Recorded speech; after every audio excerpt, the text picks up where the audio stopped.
Hey yo, how y'all doing? This is your girl Tysheen. I am back with another video, and we're going to learn a little bit about Latvia. Please forgive me for my pronunciation. Yeah, but let's just get straight to the video. Oh my god.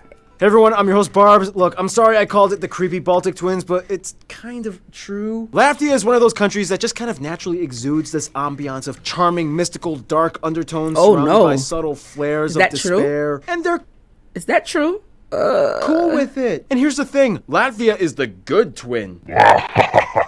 No, but seriously, jokes aside, Latvia does come with an incredibly vibrant culture rooted in unique traditions found almost nowhere else on Earth. Let's find out where it all goes down in...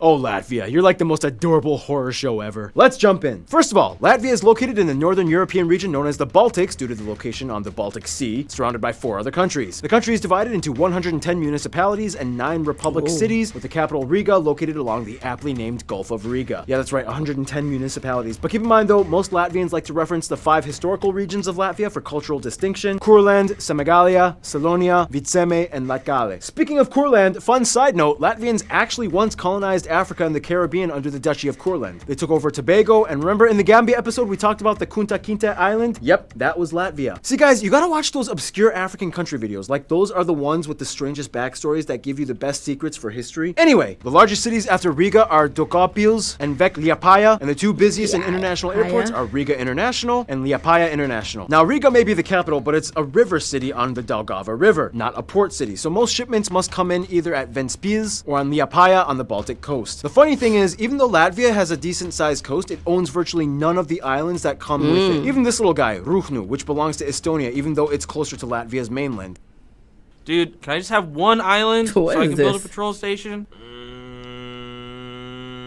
No. Oh, and if you look closely at the border with Estonia, they have Valga, which is a town split in half by the 2 nations. Now, if there's one thing about Latvia that makes it stick out, it would have to be the architecture. Riga is famously known for its nouveau... Y'all know how I feel about seeing like architect buildings. Like I just love, look at the details of this. Look at it.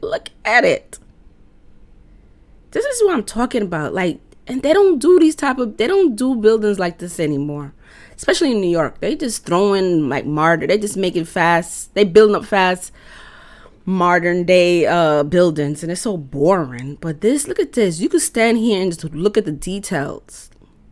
They put a lot of work into this. Style buildings, look at this won one. The title of European Capital of Culture back in 2014. The city has over 4,000 historic wooden buildings, more than any other European city. Look at that. Of course, if you Google Latvia, it's hard not to come across the most iconic building, the House of Blackheads, originally built in the 1400s. It was bombed in World War II and rebuilt. It's beautiful, but the country does come with an austere backdrop. Back in Soviet times, things got pretty morbid, and you still see the residue to this very day. You can see ghost towns that were once used to house Soviet officials and their families, like Skrudna 1, an abandoned radar station village complete with decaying apartments, schools, and gymnasiums, all adorned with Lenin and Soviet imagery left to rot. The Latvians kind of use this to their advantage though. They even took a military prison and made it into the world's creepiest hotel. The Karausta Military Prison Hotel, in which you can pay to be treated like a prisoner of war in World War II Nazi Germany times. Your accommodations include getting yelled at and arrested, sent to a dark, damp, gritty room with no beds, only a light mattress and blankets on the floor, no room service, and you get locked in your room. Latvia! Oh, hell no. Why would you want that type of experience? Like, don't be manifesting that in your life. Don't do that. Yeah. Speaking of which, some other places of interest might include Riga's Old City, the Basilica of Aglona, Turaida and Koknese Castle ruins, Monument of Freedom, Rundal Palace, sometimes called the Versailles of the North, the Art Nouveau District and the Art Nouveau Museum in Riga, the Mark Rothko Museum, pretty much the entire city of Cesis, Ziemelu Northern Forts, and the Daugavpils Fortress. All right, I'll be one of those annoying tourists because I'll be like looking at all the buildings. I'll be staring at it. Who knows how long? I'll just be staring. Just staring and taking pictures too. Taking pictures. Just staring.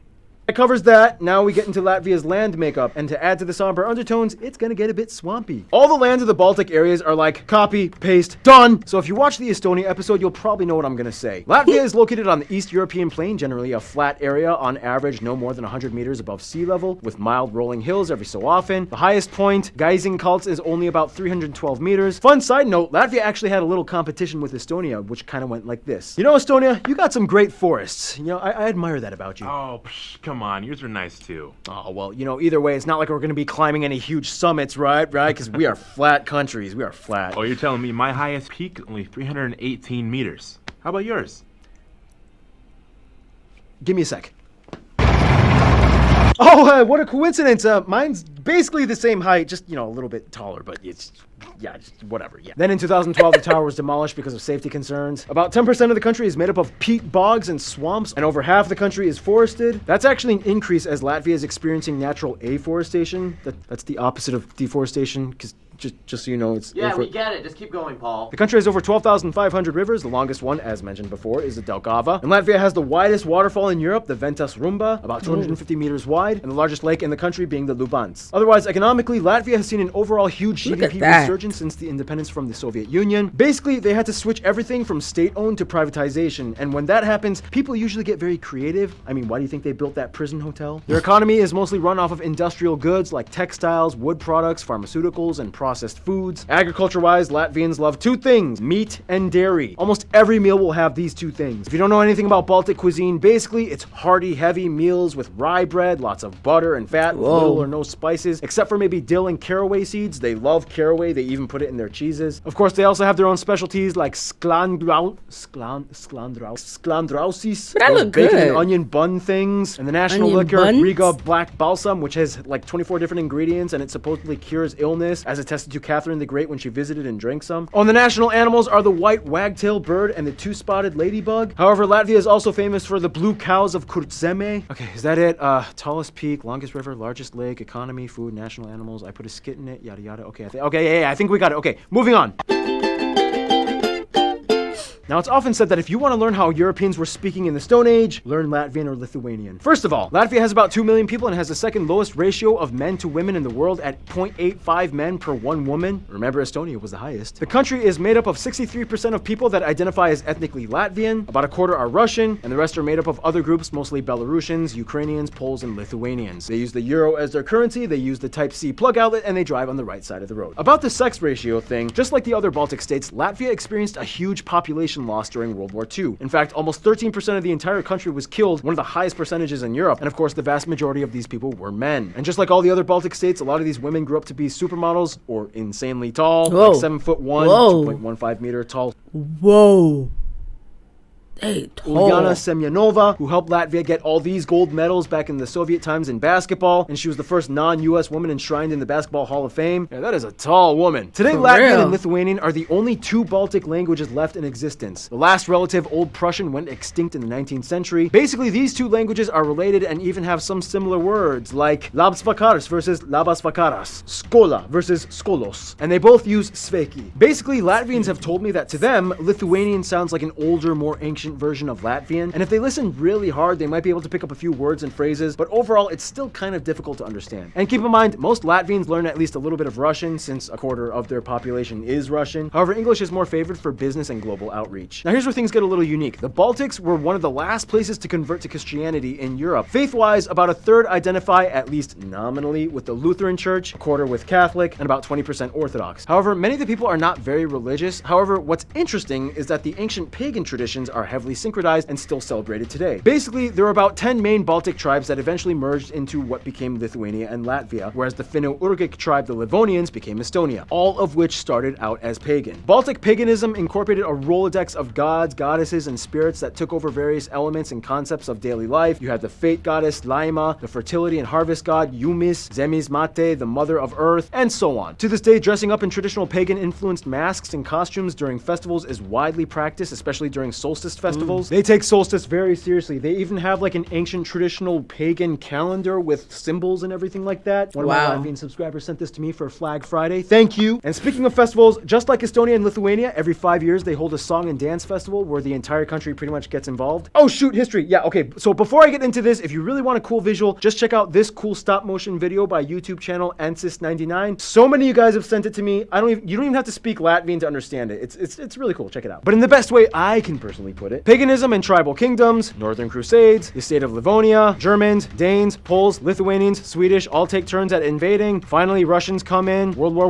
I, War for Independence. They get their first republic for a few decades. Then Russia comes in and is like, JK, I'm back. They become a Soviet Republic state. Tons of people die. 1941, Nazi occupation. Tons of people die again. Soviets come in and reclaim Latvia. Yada, yada, yada. All the Soviet years. Russians move in. 1991, independence through the singing revolution that they did with all the other Baltic states. 2000s, they went through an economic boom. 2008 recession. And today they're recovering and doing fine, mostly. Some notable people from Latvia or of Latvian descent might include Jānis Kakste, Andrejs Pumpurs, Kristiānis Barons, Rainis and his wife Aspazija, Arvīns Lumentāls, aka the Crocodile Dundee, Mark Rothko, Jacob W. Davis, he invented jeans, Kristaps Porzingis, the music He invented jeans. group The Hobos, Frederick Wilhelm Oswald, Alexander Slaime, Anatoly Solovyev, Ginta Lapina, Bill Ravane, and the music group Carnival Youth. Whew. So as you can see, Latvia is an interesting tradition-holding, somewhat dark past-oriented nation that moves with haste. Let's see who's tagging along with the ride with them now, shall we? Now, in school, have you ever been sent to detention and while in detention, you started talking to the person next to you and found out that you actually had a lot in common? Yeah, it's kind of like how Latvia made friends. As a member of the EU since 2003, as well as NATO and the Council of Europe, Latvia has significantly opened up to their Western counterparts and has seen tons of diplomatic measures taken from the Germans, French, Polish, and Italians. Latvians get along pretty well with Ukrainians and Georgians as they shared the same Soviet-occupied past, and a significant minority of people in Latvia are Ukrainian. Iceland was actually the first country to recognize their independence, and they shared the same seats on the Council of the Baltic Sea States, even though Iceland is not a Baltic state, but wait, huh? But when it comes to their best friends, most Latvians would probably say Lithuania and Estonia, even though Estonia pays more attention to Finland. All three Baltic states grew up together and graduated college, but Estonia got closer to Finland, and out of jealousy, Latvia kind of tried to hook up with Sweden, but Sweden was like, Lithuania is like the twin that was separated at birth. Latvian territory was taken over by Germans in the 13th century, and Lithuania kind of went off and created its own empire with the Poles. In the end, though, the two sisters have always held on as the last surviving Balts in the world, and as crazy as things got, they will always be there for each other. In conclusion, Latvia has had a lot of pressure over the years from numerous factors, but they still pull through by embracing the austerity that enshrines them. Stay tuned, Lebanon is coming up next.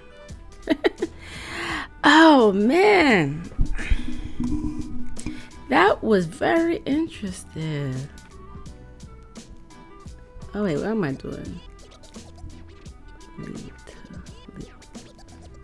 All right, so there you go. Okay.